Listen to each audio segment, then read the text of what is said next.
Welcome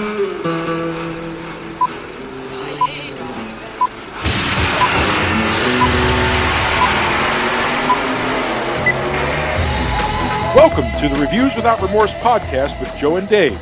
Be warned, the discussions in this podcast may contain detailed spoilers. For spoiler-free reviews, be sure to check out our show on YouTube. Enter at your own risk and enjoy the show. My mother always told me to smile and put on a happy face. She told me that I had a purpose, to dissect and destroy movies. And this is episode number 181. And in this episode, Yaphet Kotto has passed away. David and I will look back and pay our respects. WandaVision, we didn't do a full review. I kind of wanted to talk about it a little more. So David and I will shed some more light on that. And then, is it just me, or are movies getting crazier out there? David and I will discuss 2019's Joker. What's happening, brother? Not much, my man. Happy St. Paddy's Day to you and all the listeners that actually celebrate St. Paddy's Day. Same here. Your corned beef looked pretty good, and that wouldn't sound right on any other day, but a little clumsy, yeah, but it was a lot of fun, Yes, indeed it was. Indeed it was. I'm very much looking forward to talking about today's movie. I still have very mixed emotions about it, so I think this is going to be a very fruitful discussion. I am as well, because if I remember correctly, we never really got too deep into it, but I seem to remember we were kind of at cross purposes in our appreciation of it. So with that, let's get to it. There seems to be some mistake. My name is... Ames is for tombstones, baby. You all take this honky out and waste him, now! Born November 15th, 1939 in New York City. You know what's funny? You look at his IMDb page for Yaphet Kotto, and he only has 95 credits to his name. And I swear to you, it feels like that should have been larger. You know? He started acting in the mid-60s, mostly TV at first, Big Valley. He was on Bonanza at some point, Hawaii Five-0, Daniel Boone. He did a couple of movies. Probably one of his biggest roles, known in the early 70s, was Across 110th Street, which, in case you didn't realize, is kind of a favorite of Quentin Tarantino's. He used the theme song for that movie for the opening of... for Jackie Brown, yeah. Jackie Brown, thank you, yes.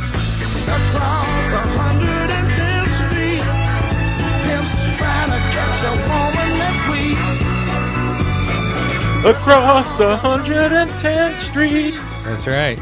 Yep, that was his first big movie, but probably his bigger role came a year later, where, you know, as our head of section will tell you, he played Kananga in the 1973 Live and Let Die, which was the first Bond movie with Roger Moore. It certainly was. And yeah, I think that, you know, a lot of people will tell you, a lot of Bond fans will tell you that sometimes the films are only as good as the villain. Mm-hmm. And I think in that case, I really do feel that one has one of the strongest villains in the whole franchise. One of the things I've always said about that film and about his performance specifically is that it's fascinating to me because he's essentially playing multiple roles. He's playing a gangster. He's playing a villain who villainizes in several forms.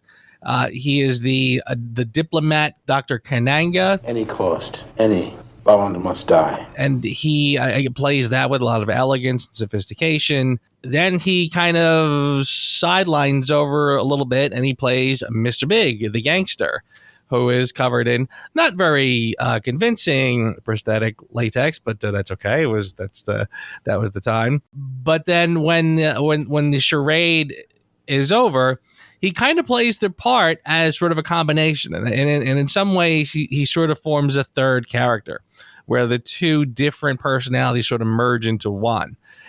So I give him a lot of credit. It's a very nuanced character, and by the time you get to the end, like, there's a ferociousness to his character that it's really just unbeatable. So he really is just amazing to watch. He is. He had incredible speaking voice, such presence on the screen.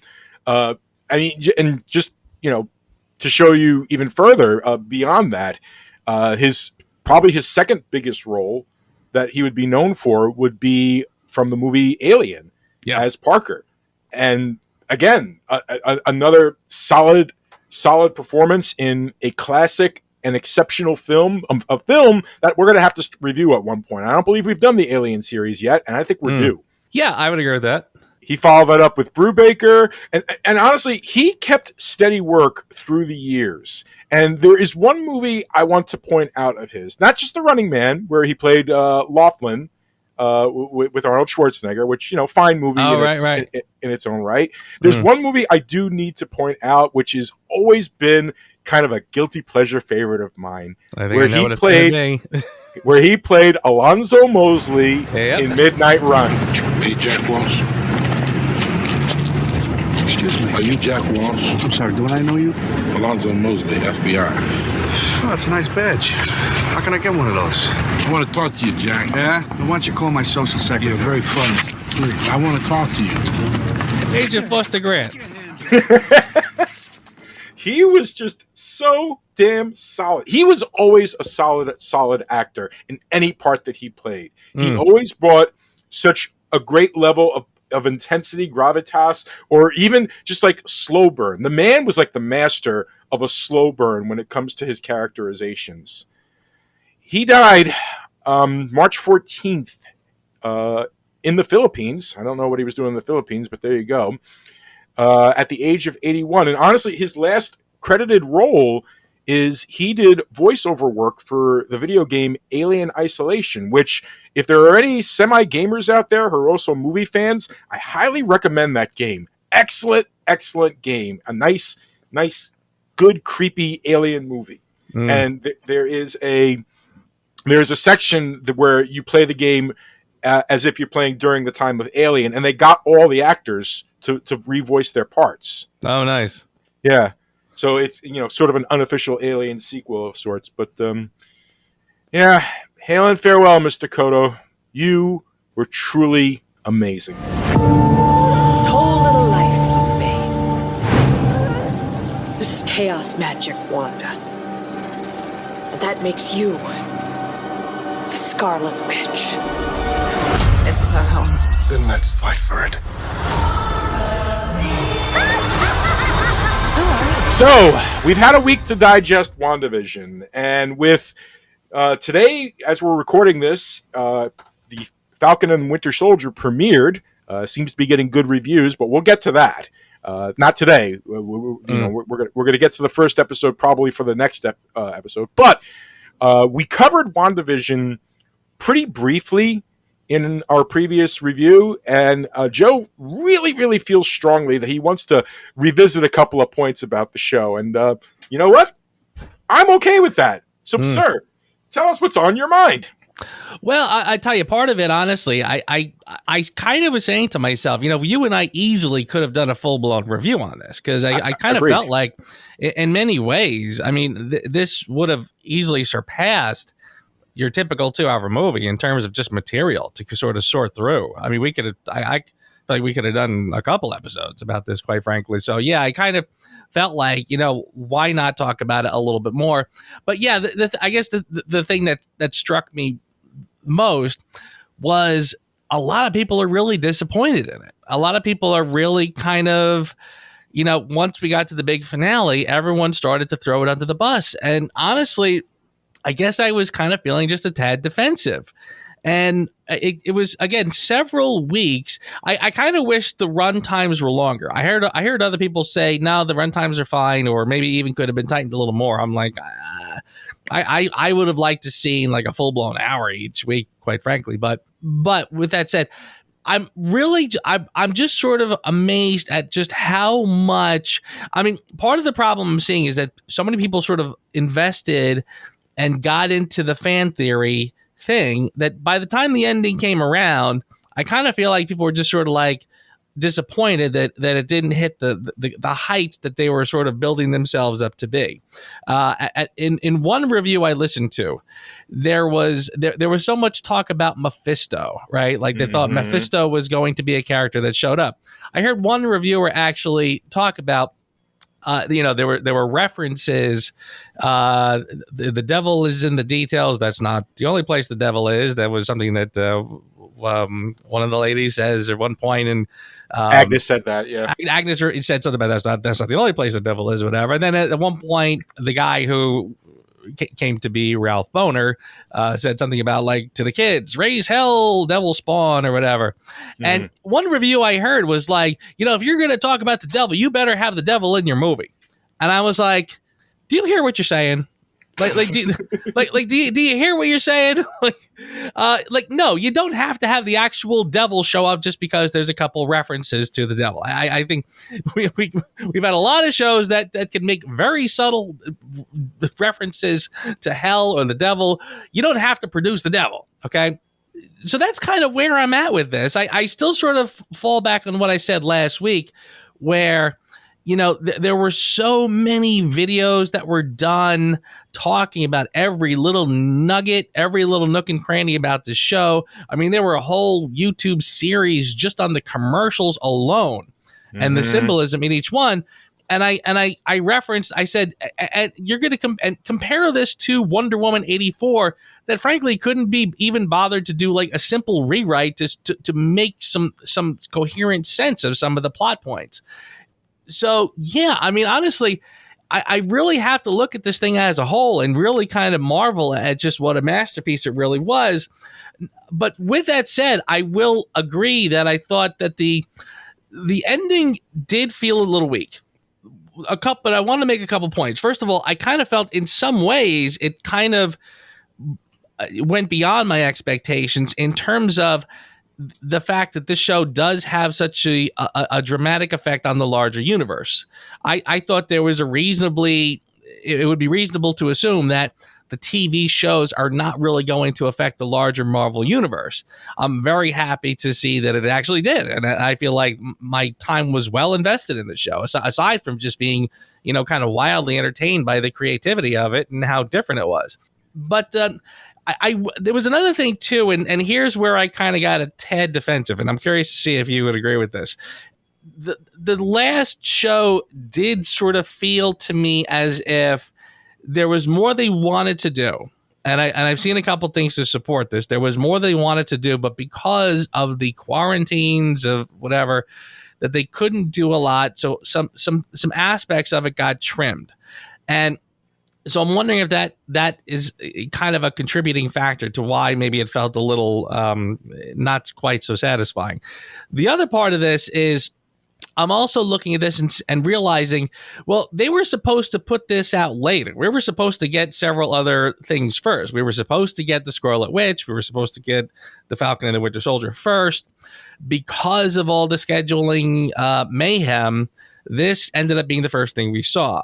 So I'm also wondering, is that part of why maybe, again, some of the things were not quite as satisfying? Maybe had this happened later, maybe what's her name's scientist friend might have appeared and might have been somebody pretty interesting. But because of where this sort of falls now, we can't quite get there yet. So that's my thought with that. So again, I kind of feel like people are really throwing the baby out with the bathwater. And the only thing I will sort of completely acknowledge is the Ralph Boner thing makes no sense. It genuinely makes no sense. And honestly, I say to myself this, and it's not an excuse to say, like, the argument I was kind of making was that the MCU, because it's kind of this continuous ongoing thing, there's so many things that can sort of be left unsaid that I know will probably be addressed at a later point. You can't tell me that they brought in this guy from the Fox X-Men movies just as a troll, as a full-blown prank. I kind of feel like, I think there was something else that was meant to happen there, and something happened where they couldn't see it through. That's my theory. So again, I don't want to totally, again, throw this whole series out because of that. I think they did what they could under the circumstances. And like I said, when you and I review movies and we discuss them, we can't review them on their potential. We can't review them on what might have happened had they not had problems. You have to review the final product.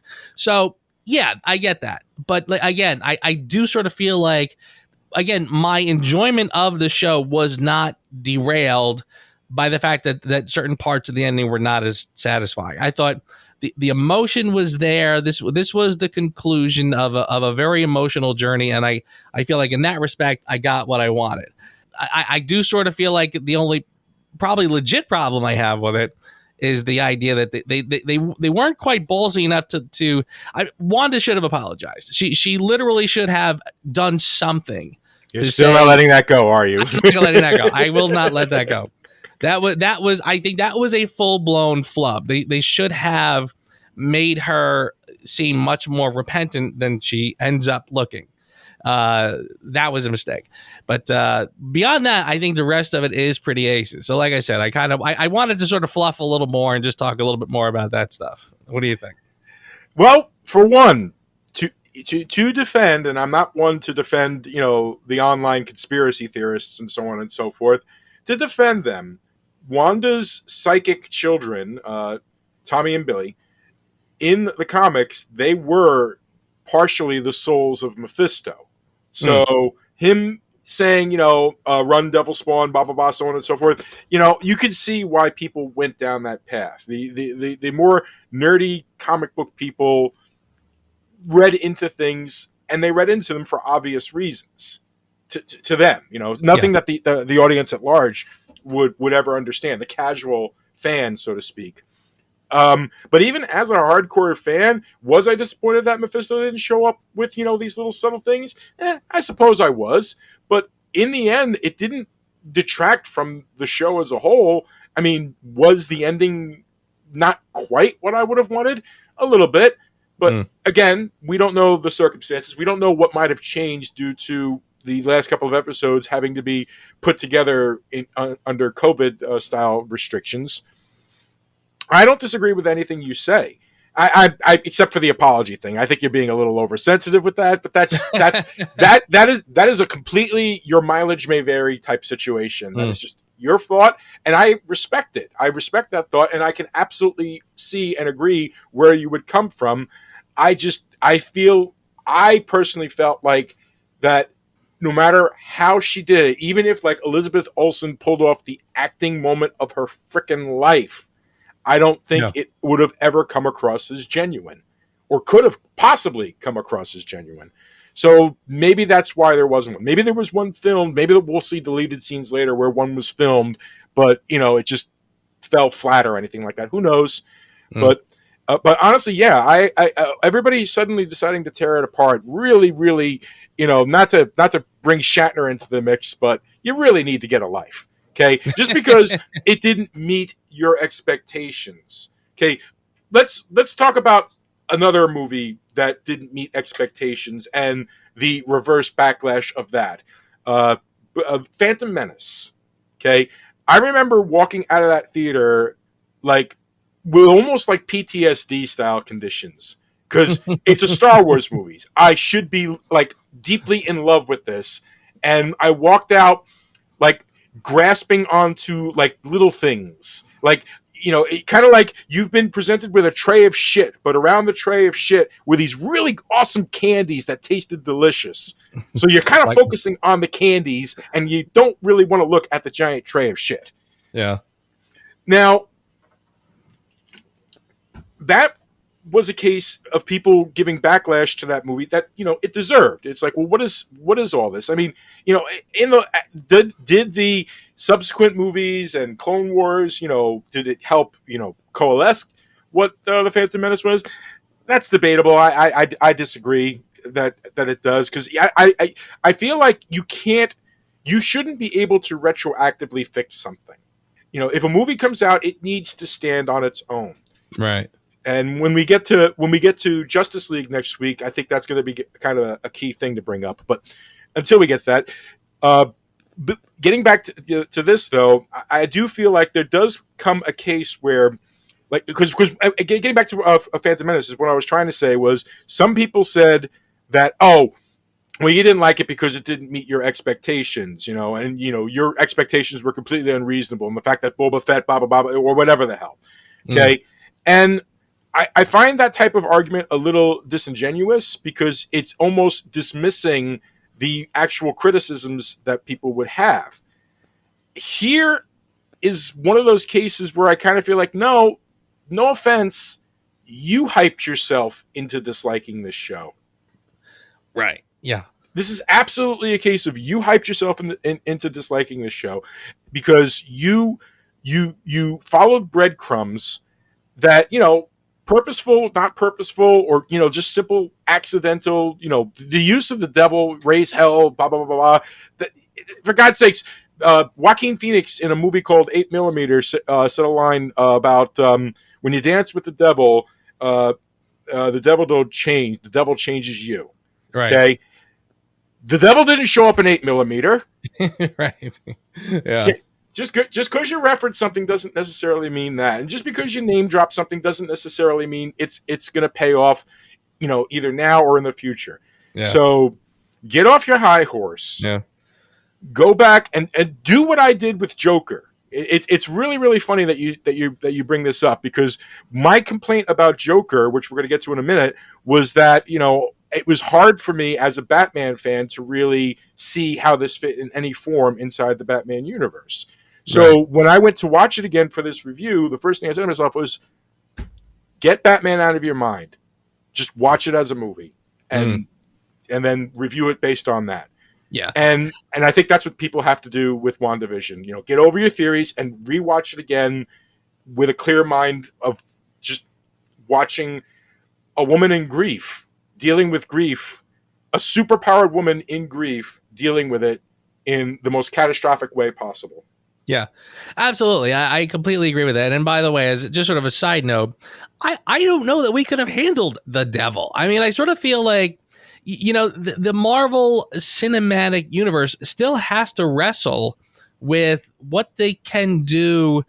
I mean, the comics naturally have gone down every avenue you could possibly go. The comics have gotten at times as crazy as you can literally get. I remember a time when I thought, when they were bringing in Doctor Strange, I'm like, oh boy, I don't know if they can do this. This is going to get a little carried away. They pulled it off. I remember a time when I heard Guardians of the Galaxy. I'm like, wow, what? You're really going to try to do Rocket Raccoon? Are you kidding? I was totally convinced. I'm at the point now where I'm basically ready for them to make a full-blown Howard the Duck film, and I'm totally on board. I feel like there's nothing they can't do. But honestly, I think, are we ready to just sort of say, okay, by the way, here's the actual devil. We're literally going to now battle the devil. I'm like, I don't know. I don't know if they can go that far. So there you go. I mean, again, it's not that they can't, and I'm not saying that. I mean, certain people might be thinking, yes, they can and they should. Maybe. I mean, that is the origin of these characters. I get that. But again, I'm also looking at the end of this film as leaving it very wide open for a very wide future. I mean, they literally said at the end of this that this character who we hadn't really spent much time with, now suddenly I care about, by the way. Like, I have a lot more. I mean, by the time Infinity War was brewing, you saw glimpses of Wanda and Vision kind of off living a life, and okay, we get it. They're together as boyfriend and girlfriend. That's really all we got. And so no one really ever was too concerned about these characters. Now suddenly we're a little more invested, like much more invested. And by the time you get to that last shot with her floating, reading the book, her astral projection is reading the book. It's like, I was really excited for what comes next. So honestly, I feel like this gave me plenty, and now I'm excited for the next chapter. Arthur, does it help to have someone to talk to?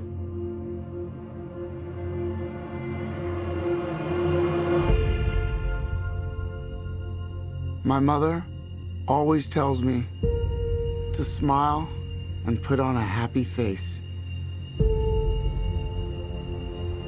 She told me I had a purpose to bring laughter and joy to the world.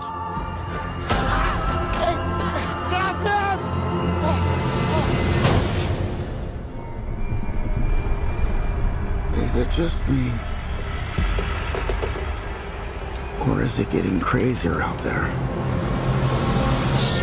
In Gotham City, mentally troubled comedian Arthur Fleck is disregarded and mistreated by society. He then embarks on a downward spiral of revolution and bloody crime. The path brings him face to face with his alter ego, the Joker. Written by Todd Phillips and Scott Silver, based on characters created by Bob Kane, Bill Finger, and Jerry Robinson, directed by Todd Phillips, Joker. First things first, that blurb sucks. I just want to say, I read it, and as I was reading it, it's like I just copied it from IMDb, which is what I normally do. And as I'm reading it, it's like, oh my god, this is terrible. I don't think this does the movie justice at all. No, it doesn't. As I explained in our WandaVision review, I walked into Joker. The first time I walked into Joker, I didn't know what to expect, and I had 50 years of Batman love and lore in my head as I was watching this movie. And I kind of felt like, and I think I even said it when we were discussing it at year end, that I kind of felt like that it was almost a crutch to me, that I couldn't let go of the things I thought or expected of things regarding Batman. And this time around, I said to myself, well, you know what? This is a movie that is basically kind of a Scorsese love letter. It is absolutely positively a Scorsese love letter, both with Mean Streets, a little bit of Taxi Driver, and a little bit of King of Comedy. You know, this is absolutely an amalgamation of those three films. And as I was watching it this time, I appreciated it a lot more. I understood, I liked the idea of deconstructing, take Joker out of the fold. And it's very difficult to do because the Waynes cast such a huge shadow over a majority of the plot of this movie. And without foreknowledge of who the Waynes are, I don't think you would like if you walked in blind not knowing this was related to Batman. They keep talking about Thomas Wayne with reverence and stuff like that, and it's like, well, okay, but you do kind of need to have that Batman background to understand the significance of Thomas Wayne and his son Bruce, and what it all means all around. So you can't completely disassociate. That said, it reminded me a lot of growing up in New Jersey. And, we had New York. New York was our neighbor. And New York in the 80s, like your parents would tell you horror stories. Do not go into New York. Never go. I mean, you can walk. A lot of people won't get this, but you can walk Times Square right now. And the worst thing that will happen is you'll get a guy dressed in an Elmo costume telling you, give me money. Okay, that is like the worst that could probably happen to you. Ironically, I don't know if now would be. I know what you're talking about. Up until very recently, it was Disneyland compared to what it used to be, and now it's kind of slipping again. But that's another story.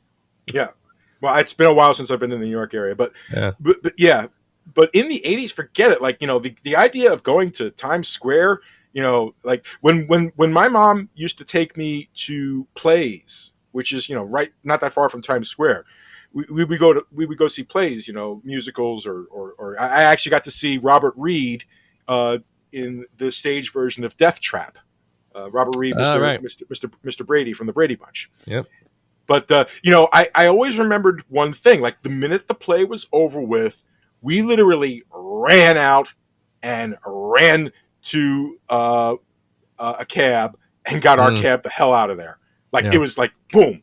It was exactly like that. My mother basically had a claw on my wrist the entire time, and it was something I never thought of.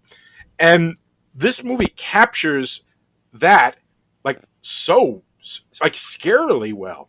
Like it was almost like a flashback, like a moment of PTSD for me as I'm watching some of these scenes, with the hookers here and the garbage piled up there, because there was the infamous garbage strike in the 80s. Yep. Where that actually happened. There's a lot of there's a lot of New York lore, love, history involved in this. Taking the place of Gotham in this case. And as a study of a madman in a mad world, embracing his madness, God, it's brilliant. It really, really is, yes. And I have to tell you, honestly, I kind of fell in love with, maybe that's a little strong, maybe it might sound a little weird that I'm professing my love for this movie, but I thought from the first time I saw this that this was genius. And I'll say this, it's ironic, and you opened earlier talking about how it was hard to disconnect from Batman. And I kind of am sort of admitting that it probably is a little strange that I was so easily able to do that. And I'm not really sure why, because I mean, I don't know if it was last week or the week before, we were talking about the trailer for Cruella. Mm-hmm. And I said, what a colossally stupid idea. Like, how dumb is that? I said, here is a character. I mean, her name is Cruella, right? Her name might as well be villainess. Like, she's just meant to be a stereotypical villain. She's just mean and rotten and no good, and that's the end of it. Like, there was no reason to flesh out this character. So you would think that I would have had sort of a similar idea about this film when it came out. And I do remember when they first announced it, that we were both kind of scratching our heads saying, really? I don't really see why you need this or why you would do that. There was a rumor early on that Scorsese was actually directing it. I don't know if that was ever a possibility or if it was always just rumor, or maybe that rumor was just sort of festered because people involved knew that they were kind of going for that Scorsese feel. But we were kind of scratching our heads. And I think you and I both did go in kind of going like this. I don't see how this, like you and I both said from the first trailers, how can this possibly be a world that Batman would inhabit? It just doesn't look like a Batman universe. And sure enough, having seen it, I kind of feel like it was pretty early on. I realized that's not what this is. This is something else, to the point where as I watch it, I feel like I watched this movie and I was pretty able to do that pretty much from the first few frames. Just watch this for what it is and don't even try to associate it with Batman. I mean, I kind of almost felt like it was almost implied, not said, but implied, that this is quite literally kind of an alternate universe experiment, and it has nothing to do with Batman. Although, ironically, there are, like you said, there are plenty of nods to the actual Batman lore. I mean, Thomas Wayne is a character. Bruce Wayne is a character. So, I mean, this does say that it inhabits a world that Bruce Wayne lives in. But yeah, I mean, I kind of felt like this was always an experiment in something else. And again, ironically, this is happening at the same time as the DCEU is at its height. Frankly, I think this is the same year as Justice League. So, I mean, there was 2 years later. Justice League was 2017. Was that right? Yeah. Okay. Oh yeah. I mean, but it's all right, and we're probably getting like Shazam and the Wonder Woman. Actually, Wonder Woman would have passed at this point. Mm-hmm. Regardless, I mean, the MCU is still a thing. So as you watch this, you realize this is something else. I mean, Jared Leto is still as far as we know at this point, is still a character that is actively happening. So, I mean, it is a weird thing. Like this kind of. It was so detached from what we know from Batman that it almost felt as if I just kind of, again, I took it for what it is, like a standalone exercise that was really more about doing a Scorsese movie with kind of a wink to the comic, as opposed to doing a comic movie with a wink to Scorsese. That is accurate. That is 100% accurate. It is certainly... I mean, I remember at one point that there was talk of Scorsese doing it, and I think Scorsese holds a producer's credit on this movie. Hold on, let me double check that, because I remember at one point he was involved. Oh, Bradley Cooper. Wow, Bradley Cooper, really? Excuse me. Nope, my mistake. He's not listed on this at all. He was probably approached, but no. Todd Phillips made this. Made this his own, and yet, I mean, it drips Scorsese. it absolutely positively drips Yeah. Scorsese throughout Sure. every single scene. Yeah. So, and supposedly there's a sequel. I've heard, yeah. I mean, I've heard. I'm curious to see like where that would go. So, but yeah, you're right. I mean, I do have to give this a lot of credit as well, because even though, like you said, it drips with Scorsese, I honestly felt as if there was no real point where I saw, like, usually when a film homages a little too much, there's at least one or two shots that you say, oh, there's the shot from that movie that they're redoing here, that's the look of that movie. Like, you can see what they're trying to recapture there. I felt like this movie really does stand wholly on its own. You know, I really didn't feel that there was any overly obvious moments where it's like, oh, they're ripping off Scorsese. It really did flourish and take a life of its own. I should caveat, when I say that it drips Scorsese, he didn't ape Scorsese, which was probably the smarter move. Right. It is the atmosphere. It has a Scorsese atmosphere more than anything else. The way that he lets certain shots just hold.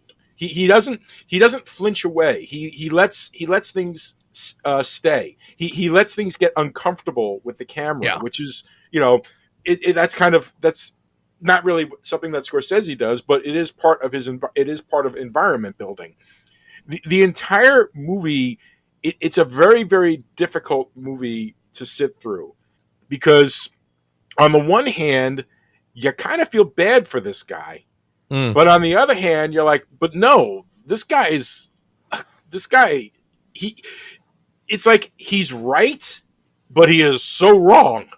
Right. And yes. it's very, very difficult. One of my favorite TV shows is Breaking Bad. And the idea behind Breaking Bad was they wanted to take the protagonist, and that by the end of the series, he was the antagonist. So he was the hero at the start, but they wanted to slowly show his progression into becoming a villain. And in many ways, this movie is similar to that, but it didn't have 72 hours to do it like Breaking Bad did. And P.S., even though they tried to do that, by the end of it, people were still rooting for the freaking guy. So...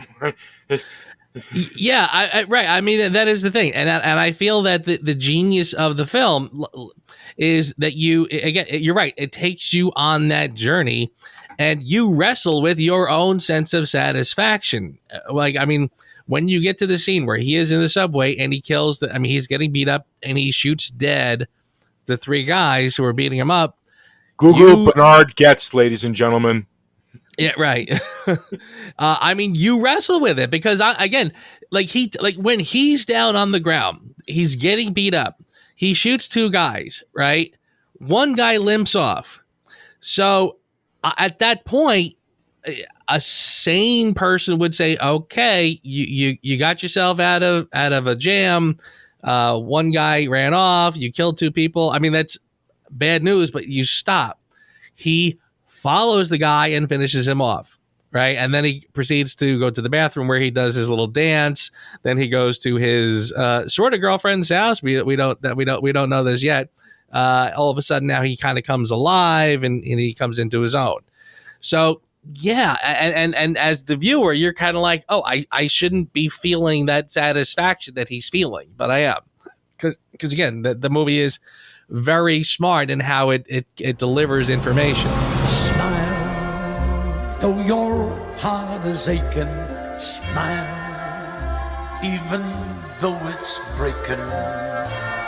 When there are clouds in the sky, you'll get by.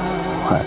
If you smile to your fear and sorrow, smile. It doesn't spoon feed. It certainly doesn't talk down to its audience. It lets you sit there and truly think about what's going on. I think that's why Phillips chose to have some shots that just lingered, because he wanted to give the audience a breath to, like there's the scene where he's just gotten back from, I think it was just after he got back from Arkham Asylum, and he had just read about what his mother did to him. And the police are calling. You know, you hear the police trying to call in the background saying, "We wanted to talk to you." Blah blah blah blah. Maybe it was after he killed his mom. I'm having, because that's the thing about this movie is like it's a little disjointed but it's disjointed on purpose. Because part of it is you're watching a person, you're watching a film from the perspective of an unreliable narrator. The camera is very rarely off Arthur and his view of the world, and that comes into play with, you know, one of the quote unquote twists that happen in the movie, which we'll get to in a moment. But the camera is just kind of in the kitchen, and Arthur's walking in the kitchen, and he's just got his pants and his shirt off, and he's just pulling stuff out of the fridge as the message is playing in the background, and then he just kind of casually climbs in the fridge, closes the door, and then like reopens it and like closes it, and the camera just kind of lingers there. And that's kind of one of my favorite shots in the film. And there's a lot of beautiful looking shots in this film. The cinematography, lighting in this film is just outstanding. It's some of the best in the business that I've seen. And it just kind of lingers there, you know, with him just in the refrigerator for just like a moment or two, maybe as much as like 30 seconds. And it's just like you're trying to digest not only everything that just happened with regards to his mom and everything like that, but, you know, just why? What is going on with this person? You know, it's like almost like a reminder, you know, this person has like serious mental issues. And there's lots of little moments like that. Another one of my favorite moments has to be the reveal that he imagined his entire relationship with the roommate, with the neighbor, with the neighbor. Yeah. Yes, and I actually have some comments about that, which I'm going to save for later. But yeah, I agree with you. I think, first of all, like you said, the lighting, the cinematography is spectacular. There are so many, again, haunting moments that you do say to yourself, yeah, I think that this is kind of a tough movie to get through. But it is one of those where you're so glad you did. I have to admit, I mean, I haven't rewatched it. As much as I love it, I haven't rewatched it since I saw it in the theater. Today was the first time I sat down and watched it again. And again, I watched it feeling like, yes, now I remember why this was so great. It was gorgeous to look at. I mean, for a movie that's trying so hard to be ugly, you know, it is, from the cinematography standpoint, it's gorgeous. I mean, yeah, like you said, every shot is so well lit. One thing I haven't mentioned yet is Joaquin Phoenix's performance. And I have to say, I mean, I kind of feel like in some ways I don't want to say he's carrying the film, because that implies the film is not good on its own. But his performance is stellar. Like, I mean, he just nails this character. And I'm not saying he nails the Joker character that we know from the comics. I'm saying he nails this Arthur Curry character. I mean, he's just, I mean, Arthur Curry is Aquaman. His name is Arthur Fleck. Arthur Fleck. Thank you. So, yeah, you're right. I was like, why Arthur Curry doesn't sound quite right. Well, okay. Thank you. Yeah. But I mean, again, he nails this character. And frankly, there are moments where I feel like I'm watching him and I feel like I've seen guys like that. You know what I mean? So he's nailing this kind of just off character. They're just not quite there, and he's a little off. So yeah, I mean, he is just amazing to watch, and I kind of feel like he is one of the reasons why this film is so absorbing. So the other thing I wanted to sort of comment on too is you talked about Thomas Wayne before and some of the Batman lore that is in this film. I do, you know, I've heard people speculate. And I kind of alluded to this before, where like this is so removed from what we know of a Batman show, movie, whatever, that I heard people speculate maybe this is not the Joker. Like maybe this is like the guy who inspires the Joker. And I kind of almost sort of like that theory, because again, I feel like this movie, like I said, does so well on its own. I almost feel like I don't even really have to tie it into the world of Batman for it to work. But one of the things I sort of love about it is that it kind of works. This movie sort of works like a conspiracy theory, where it sounds crazy and out there, but then as you see things that lend to the conspiracy theory, you start to say, okay, maybe it's not so crazy. There are moments in the film where, again, I feel like this has nothing to do with Batman, but the stuff that's in there kind of works. And specifically, like, again, you have the young Batman, you have the actual shooting at the end, and almost the last shot is him saying, I just thought of a funny joke, and they flash back to Bruce Wayne standing in the alley, to where this perfectly does tie into the Batman lore. So I kind of felt like in that respect, it was sort of fascinating how well it worked as well. And interesting too, I did sort of chuckle. It is funny how Thomas Wayne is such a cretin in this movie, but in the Bale version that we just saw, he was angelic. Like he was such a saint in the Bale version, and then we cut to this one, and he's such a creep. And that was actually one of my problems originally when I was watching it. But then again, there's been a lot lately of the dissection of Thomas Wayne, both in comics and in other forms of media. There's actually a video game where it turns out Thomas Wayne was involved with some very nefarious things. So, yeah, that seems to be the thing. Let's bag on Thomas Wayne. I don't particularly care for that personally, but I didn't see it as being, weirdly, as I was watching it again this time, I didn't see it as being completely unreasonable. His reaction to the guy who threatened his kid is not unwarranted. Right. Yes. Like the first time I saw it where he punched him, I was like, what the hell? Who's Thomas Wayne is this? And then upon further reflection, it's like, no, actually, that's kind of a perfect encapsulation of who Thomas Wayne is, because his son meant everything to him. And there was no way he would ever just stand idly by. I mean, even like when I rewatched Batman v Superman before Justice League, there was a scene.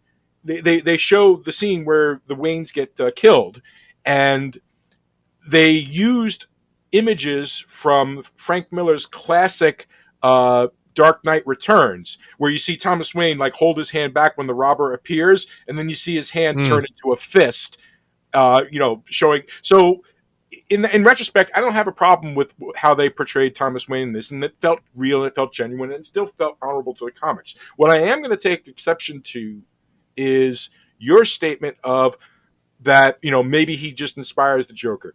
Completely disagree.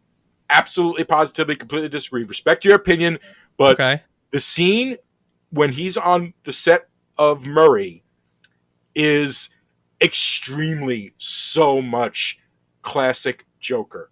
Like that the showmanship, the flair, the dancing, the going to the camera trying to say that's life before the camera cuts off, kissing the shrink when he walks in and everything like that. The Dr. Ruth Westheimer, exactly. Again, that is actually another callback to The Dark Knight Returns. The Joker does something very similar to that. No, honestly, I don't know necessarily if I want to see a movie with this Joker versus any Batman, whether it be Pattinson or whoever the case may be.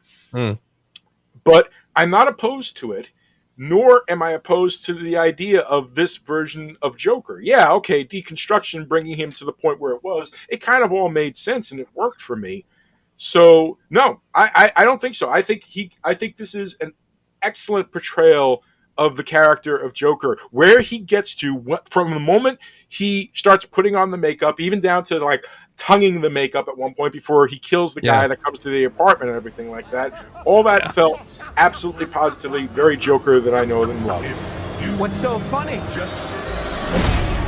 Freak?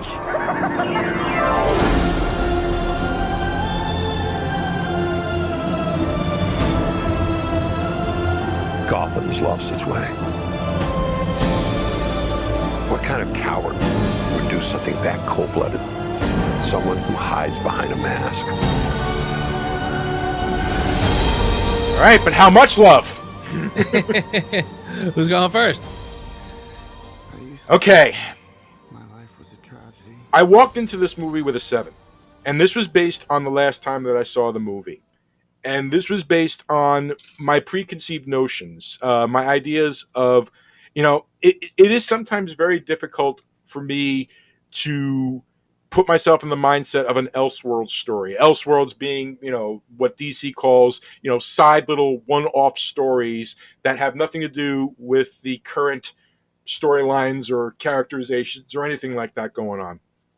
This is an Elseworlds story of Joker, yet it still manages to keep itself grounded in an actual, Joker origin. Part of my preconceived notions is that when it comes to the Joker, I don't want an origin. Okay. Alan Moore did a comic called The Killing Joke. And in The Killing Joke, it sort of like hinted at certain things.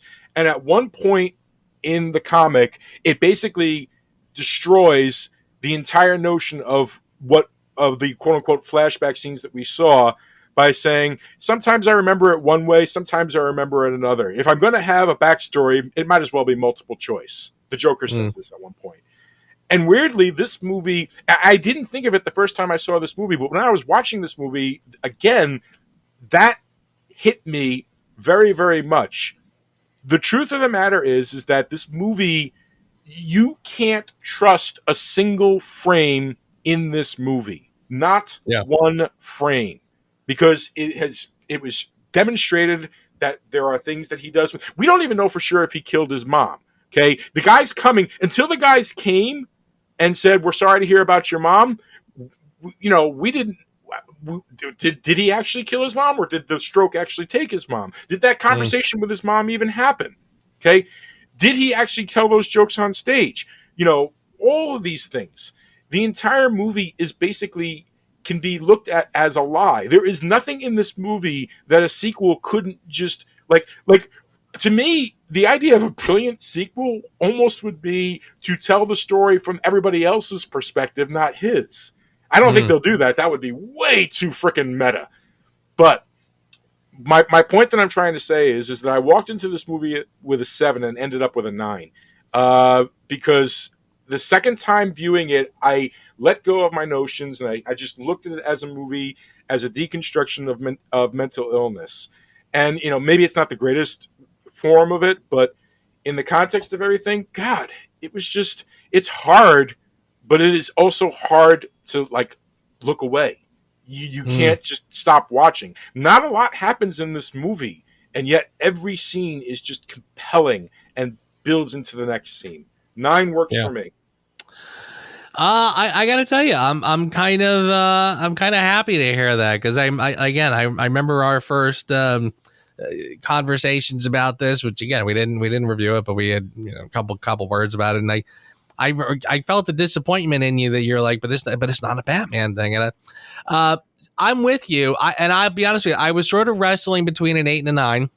If I had given it an 8, I would have been jumping up and down, going, but it's a high 8. I'm gonna just give it the 9 that I think it deserves. I think this is one of those films where you kind of wrestle with it, and there's a part of you that starts to ask, is it dark just for the sake of being dark? Is it ugly just for the sake of being ugly? And I think it's in some ways it's reminding me of Fight Club a little bit, where I think when I first saw it, I kind of wrestled with it, wasn't sure if I liked it, but then after multiple viewings, you're like, I can't look away. I can't deny the brilliance that is right in front of me. I mean, it is just that good. I mean, this film is, I feel like everything it sets out to do, it does in spades. I mean, it really does. It's like you said, it's not a superhero film in the traditional sense. This is a film about mental illness. You're absolutely correct. I mean, you're watching this guy spiral downward, and you can sort of understand. And there's so many films that try this, and they don't get anywhere close to this. Like there's so many films that, I mean, seriously, another superhero film will have the bad guy be a nerd who has a rotten day and now suddenly hates the hero, I mean, and get superpowers, by the way. Like, And that's as far as they're willing to go. I mean, we just saw Wonder Woman 80. I feel like I keep this has become like my new reference point for bad superhero movie, Wonder Woman 84. The cheetah's just a nerdy character who gets superpowers and now wants to get revenge on the hero. We've seen it multiple times. Yawn. This one, I mean, this is a character study, a psychological thriller in every respect, and it just works so well. So yeah, I mean, I have to give it a 9. I have to just marvel at it, and I think they just do it just an incredible job. Bet you feel relieved to hear that, don't you? A little bit, yeah. Very, very cool. All right, excellent. I agree with you on all points, but. Sir,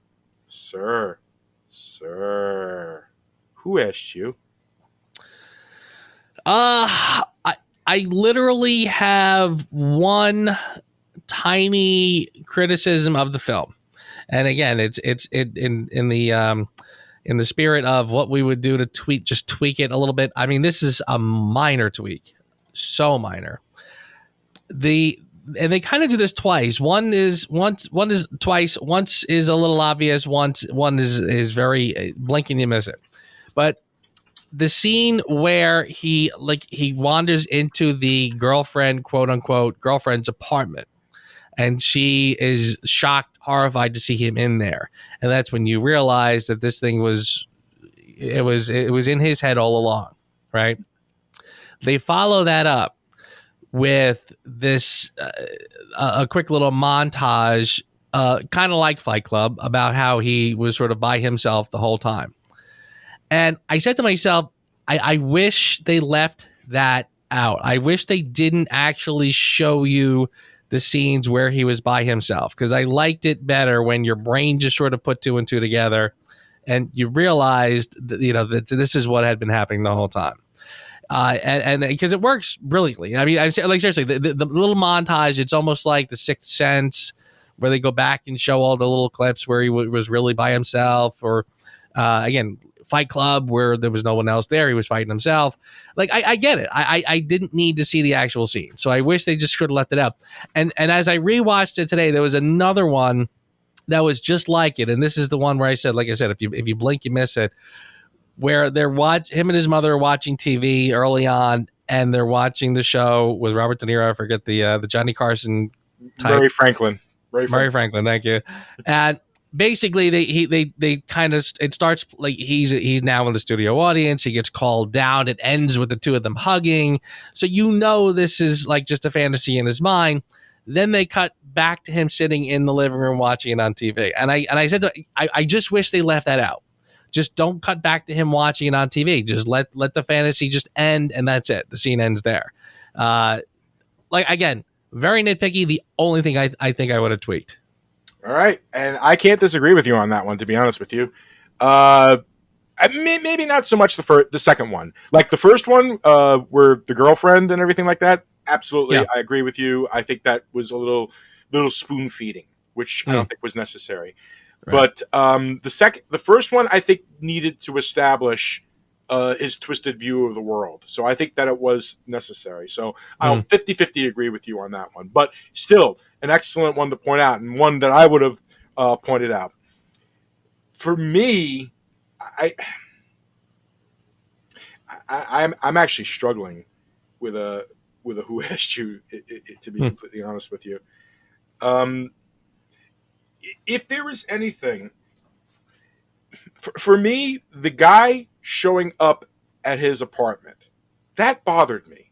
And I think it bothered me because it was that guy, I forget the character's name, but it was that guy who not only gave him the gun that got him in trouble, but then threw him under the bus, saying, yada yada, I feel like the real reason he went there was to, not even, because there was a scene earlier where he basically says, thanks for the gun and everything like that in front of everybody else. So the guy already knew that he was going to throw him under the bus. Him showing up made no sense to me. And it's a small thing, because obviously, we had to show he had just killed his mother, but a part of you were like, well, she kind of had it coming. Isn't that the line? Isn't that the line? Because you had it coming. Mm-hmm. You freaking deserve it. That became his thing, and him showing up at his apartment to commiserate over his dead mom did not feel right. I understand why they did it. I think they could have done his revenge against him differently. Him showing up out of an alleged sincere, hey, no hard feelings, sorry about your mom. It didn't feel right to me. See, it's a small. I read that differently, but I read that a little differently. The way I was sort of reading that scene was the guy showed up under the guise of, oh, we wanted to see how you are doing because of your mom, whatever. But then he says, by the way, the cops came and were asking about the gun. See, that was how I read it. That he was just being a creep, and he just said something about his mother. But then it kind of started to shine through that he really was only there because of his own selfish reasons. Right. If this, I could kind of agree with you. Maybe the scene, like it's really there for shock value, I suppose. Not shock value, but to sort of show you that, yes, he is full blown over the edge. And I think the reason it works, first of all, again, it's a shocking moment, and it's a great moment because the other little guy is there who, again, watching this, and I love how he reacts because it sort of shows it keeps that scene grounded. Mm-hmm. Where it's like, I really just witnessed a grisly murder, not a comic book movie where somebody, there's a killing and it's not really that big of a deal. So it worked in that respect, but also because later when you get to the scene where he's on the show, that he is totally unhinged. So that's the tension. You know what I mean? It wasn't like the killing of the couple guys. Up until that point, the killing of the guys in the subway could have been more or less an isolated incident that he would never repeat again. We could be wrestling with the idea, well, he shot the guys because he was under duress and his adrenaline was going, and maybe that's why he finished the other guy off, etc. And nothing really has happened since. I mean, he's been more unhinged, but not to that extent. So the killing in the apartment, I think, is really what sets you up so that by the time he's on the TV show, he's the ticking time bomb, and you're not sure how far he's going to go. It's like the Hitchcock movie where it's just two people talking at a table, but then you see that there's a bomb planted someplace. So now the tension is all of a sudden high. So I think that's kind of why you needed that scene there. I understand why they put the scene there. I agree with you. They kind of sort of alluded. It wasn't completely clear to me why the guy showed up. And like I said, it's a small thing. But honestly, it was the only real, aside from what you said, I wanted to point this out because it was something that was for me. Because what you said could have been handled better. Yeah, I think I just think it could be handled a subtle bit better. Because what you said was actually what I was going to say, that I didn't like that they spoon-fed his madness. But I was like, well, no, Joe said it, and he said it perfectly, so I don't feel like repeating that. So I'm going to point this out. So yeah, it's a minor thing. Yeah, no, it makes sense. For your consideration, I think is going to be easier. I think it is too. What else can you say, man? It's this movie. You have a lot of great things going on in the background. I think Todd Phillips did an exceptional job filming it. I thought the music was spot on. The cinematography is rich and gorgeous, but it all relies on the performance of Joaquin Phoenix. If his performance doesn't work, all that prettiness is for Phantom Menace. Let's go back to Phantom Menace again. There's a lot of pretty shots in that empty-ass movie. Yeah. This movie has a lot of pretty shots and has an outstanding, flawless performance in Joaquin Phoenix. I give credit to every single member of the crew for this, but it was put on Joaquin Phoenix's back to carry it, and the sucker carried it like it was a freaking feather. Yeah. I'm with you 1,000%. That was absolutely mine as well. I think he just nails this. his expressiveness. I mean, I love just the fact that he was willing to lose all that weight, so he looks so weird and awful. Yeah, right. I mean, he's skin and bones, and he's wearing his tidy whities. It looks just so awkward and bad. Yeah, I mean, he was there. This was. I feel like this has got to be the best performance I've ever seen him in. I mean, he's always been a good actor. Anything he's in, he's been terrific at. But this is just, this is his crowning achievement, frankly.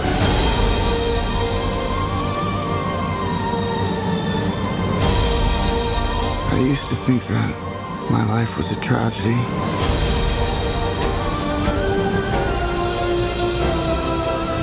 But now I realize it's a comedy. I tell you what, though, I am curious. The funny part is that you and I happen to be talking about this film literally as the Snyder Cut is being released. When I say being released, I mean, like, I think you've seen it. Yep. I have yet to see it, but it's only out like a day or two ago. So I'm kind of, it's funny because I sort of feel like, as much as I was talking about how this was a standalone film and like you said, they're talking about a sequel. I have no idea what's involved with it. I don't know that it has anything to do with the Batman that Robert Pattinson is in, but I don't know that it has nothing to do with it. I kind of feel like, even though I think that's just sort of a standalone thing, I wouldn't be surprised if the Alfred that showed up in this movie, who I think was supposed to be Alfred, shows up in that one as well. And they kind of do like an unofficial link of these two films. However, with that said, it's also interesting that, again, that we're watching this as the Snyder Cut is released, because I'm wondering if the Snyder Cut is going to be so popular that the MCU is going to steer back on track. Because it seemed the DCEU. I mean, it felt like after Justice League, and it just kind of, it just didn't satisfy. People didn't like it. That the other films just sort of went off in their own directions. Wonder Woman felt very like it could have been its own thing at this point. Shazam was kind of loosely connected, barely connected. And again, they're off doing the Joker. They're off doing a whole separate Batman. So it seemed like they kind of had given up on the DCEU idea. So I'm wondering now if possibly it's going to course correct. You know what? We'll discuss that next week when we discuss Zack Snyder's Justice League. That's the next show. And I gotta tell you, well, you already know. I've been itching to see this, and I am equally itching to know what you thought of it. So I'm looking forward to next week. Preview. It is absolutely better than Josh Whedon's Justice League, and that's all I'll say. Alrighty, that's what I'm hearing, and I'm very desperately trying to avoid any spoilerish stuff. But I'm looking forward to it. So I'm definitely looking forward to that conversation. I am too, man. In fact, I hope we don't have a lot of news next week, because it's a 4-hour movie. It's probably going to be a double-sized show for us. If you just smile. All right, man. Well, thank you for. You had said you wanted to do a review of Joker, and it just seemed like a good time to do it right before Justice League. And yeah. I'm glad you pushed the issue. I'm glad you made me rewatch it, because I appreciate it a lot more. This is definitely in fact, I even remember saying that this could wind up being a Blade Runner 2049 situation for me, where a second viewing of it makes me appreciate it more. And that was absolutely the case here. I like that I'm adaptable. That I'm dynamic, that I could like reform my opinion, not based on anybody else's, but just, reminding myself to put myself in the right mindset, because the wrong mindset walking into something could deter it or enhance it in negative ways. So I don't want to do that anymore. Yeah, no, that's very true. I mean, honestly, I feel like this is one of the reasons why for years I've always enjoyed talking movies with you, because you've always been completely open-minded. You're very willing to engage, different possibilities and revisit movies. So that's why we work, brother. That is why we work, my friend, my brother, my man, if I may preview Justice League a little bit. My man. Listen, happy St. Paddy's Day, sir. You have a great weekend. To the audience out there, thanks for listening. Always a pleasure to talk to you about movies, sir. Always a pleasure, brother. Thank you so much, as always. And with that, I'll see you next week. Thanks for listening to the Reviews Without Remorse podcast with Joe and Dave. Join us here every Thursday for a new episode, and be sure to check out the Reviews Without Remorse channel on YouTube for spoiler-free reviews of new releases. If you enjoyed this podcast, please consider becoming a Patreon. You can find our page on patreon.com/reviewswithoutremorse, one word. As little as $1 a month goes a long way. All clips in this podcast are for commentary and critique and is considered fair use. No copyright infringement is intended. The Joker came to Arkham Asylum in the summer of '09. I know as much because I remember thinking, that is the whitest son of a bitch I have ever seen. He had a funny way about him. Not ha-ha funny, more stab funny. Welcome back to Arkham's Top 40. The Riddler writes, Joker, can you please play Who Let the Dogs Out? Well, Riddler, here's your death row dedication. Yes! He even found a way to fool the sodomites. Come here, Joker. I'm gonna fill that balloon up real good.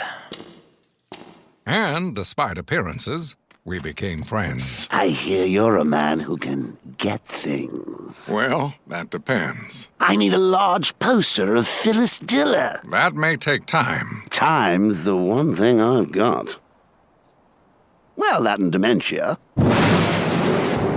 Scarecrow, check. Two-Face, check. Joker, you better be sick or dead in there, you not! I remember thinking it would take a man 100 years to tunnel out of Arkham. What the hell? The Joker did it in just 2 days. Clearly, I got trouble with the math. Think you can escape through the sewer line, huh, Joker? Not with the Batman on your tail. Ugh, smells like Batman forever. Sucker! But what we didn't know was that the Joker hadn't actually left yet. Buffalo Wings, do your thing.